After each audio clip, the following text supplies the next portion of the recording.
Danas ću vam pokazati fantastičnu organsku prihranu za ciklu od koje će biti velika i izrazito sočna. Jedan sastojak će zaštititi ciklu od štetnika poput puževa, lisnih ušiju i moljaca. U uzgoju cikle ključno je osigurati dobro drenirano tlo, bogato humusom te ga redovito zalijevati kako bi cikla rasla u optimalnim uvjetima.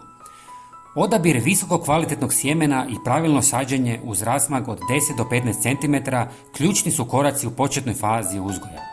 Gnojidba je važna za zdrav rast cikle, a minerali poput dušika, fosfora, kalija te mikroelemenata kao što su magnezij, kalcij i željezo osiguravaju potrebne hranjive tvari. Redovito uklanjanje korova oko biljaka sprječava natjecanje za hranjive tvari te omogućuje cikli da raste bez ometanja. Uz pravilnu njegu možete očekivati obilan i ukusan urod cikle iz vašeg vrta. Prvi sastojak je ljuska jaja koju ćemo usitniti jer na taj način brže dospije do korijena i može se miješati s vodom.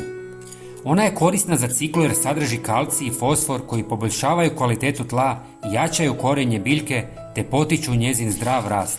Upotreba ljuske jaja rezultira snažnim biljkama i većim prinosom cikle. Ljuske jaja možete besplatno dobiti u slastičarnama jer ga oni bace u smeće. Prijatelji, napišite nam odakle nas gledate. Volim upoznavati ljude iz cijeloga svijeta. Istresite u 300 ml tople vode.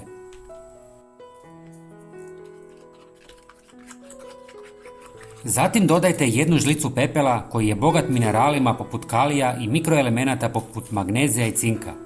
Za ciklu je dobar jer sadrži kalij koji je važan za razvoj korijenavog sustava i cvjetanje biljaka. Osim toga, mikroelementi prisutni u pepelu pružaju dodatne hranjive tvari koje mogu poboljšati prinos cikle. Pepeo možete besplatno dobiti u restoranima koja koriste drvenu peć. Treći sastojak je kopriva koja je bogata dušikom, ali i ostalim mineralima poput magnezija i željeza. Magnezij je važan za sintezu klorofila što pridonosi zdravom rastu i intenzivnoj zelenoj boji lišća. Željezo je ključno za stvaranje klorofila te sprječava pojavu žutice na lišću. I na kraju dodajte pola žlice češnjaka u prahu jer sadrži prirodne spojeve poput alicina koji imaju jak repelentni učinak na različite štetnike u vrtu. Kada se koristi kao insekticid, češnjak u prahu djeluje kao prirodno sredstvo za odbijanje insekata poput lisnih ušiju, puževa, mrava i gusjenica. Također, češnjak u prahu ima antimikrobna svojstva koja mogu pomoći u suzbijanju gljivičnih oboljenja na biljkama. Sve ostavite u vodi 24 sata. Ako želite špricati, procijedite. Razrijedite sa 3 litre vode. Zalijevajte biljke 2 puta mjesečno. Prijatelji, pogledajte i naš sljedeći video na vašem ekranu. Hvala vam puno. Pozdrav!